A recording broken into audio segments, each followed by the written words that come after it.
કેમ છો ખેડૂત મિત્રો? બધા મજામાં છો? બધાને આપણા તરફથી જય શ્રી કૃષ્ણ. વિડીયોમાં તો આપણી ખેતીને સફરને યુટ્યુબ ચેનલ સબસ્ક્રાઈબ ન કરી હોય તો કરી નાખજો. બીજું એ કે આપણે શાકભાજીની રોજ માહિતી દઈએ છીએ. એ ચેનલ નામ છે જય કિસાન N99, જે નીચે તમને બતાવે છે. એમાં રોજ સવારે 10:30 વાગે વિડીયો આવે છે શાકભાજીની અપડેટવાળો. શાકભાજી આપણે બધાએ બનાવેલું હોય, પણ એની ખેતીની જે સંપૂર્ણ માહિતી હોય આપણે અહીંયા દઈએ છીએ. મતલબમાં અત્યારે તમે રીંગણી બનાવી છે, ભીંડો બનાવ્યો છે, તેમાં આપણે ઉત્પાદન કઈ રીતે વધારે છે, ભીંડો છે, રીંગણી છે, ખાસ કરીને બે ટોપિક આપણે વધારે લઈશું અત્યારે. કેમ કે ભીંડા રીંગણીનો ભાવ ક્યારે વધે ઘટે હાથમાં નથી, પણ આપણે ગાહડીનું વજન વધે. ધારો કે આપણે અત્યારે એક ગાહડી નીકળતી હોય, બે ગાહડી નીકળે તો આપણે શું ફાયદો છો? ડાયરેક્ટ ડબલ ફાયદો છો.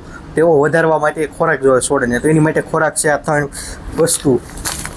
એક ગ્રીન વિટા. કોઈ અત્યારે રીંગણી નવી સોંપી હોય 15-20 દિવસ પહેલાં, મહિના દી રીંગણી થયું હોય કે મહિના દિવસ પહેલાંનો ભીંડો થયો હોય, એમાં ગ્રીન વિટાનો ઉપયોગ કરો ખાસ કરીને.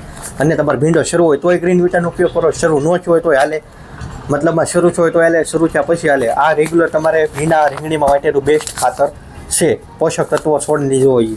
પછીની વાત કરીએ પિસ્ટાર, જે લિક્વિડ ફોર્મમાં DEP આવે છે, એ જ આ DEP છે, પણ આ લિક્વિડમાં છે. આ તમે છોડને 15 દિવસે એક વખત દેવાનું છે. એક વખત ઓલું જે આપણે 12-32 કે જે નાખતો એ નાખો, એક વખત આ નાખો, એક વખત એ મહિનામાં ને એક વખત આચું ખાધી ભાષામાં રેડી. આ વાપરી પછી છોડ હોય ને વજન વધારવું હોય આપણે ગાહડીની ધારી કે આ ગાહડી આપણી 19 કિલો, પણ જોખી ત્યારે 22-23 કિલોની ગાહડી કરવી, 2 થી 3 કિલો આપણને લાગે અંદાજે વજન વધારો, તો એ આ રીપીએ પ્લસથી થાય. એ ક્યારે થાય કે આમાં પોટાશવાળું ખાતર આવે. પોટાશવાળું ખાતર દેવું જરૂરી છે.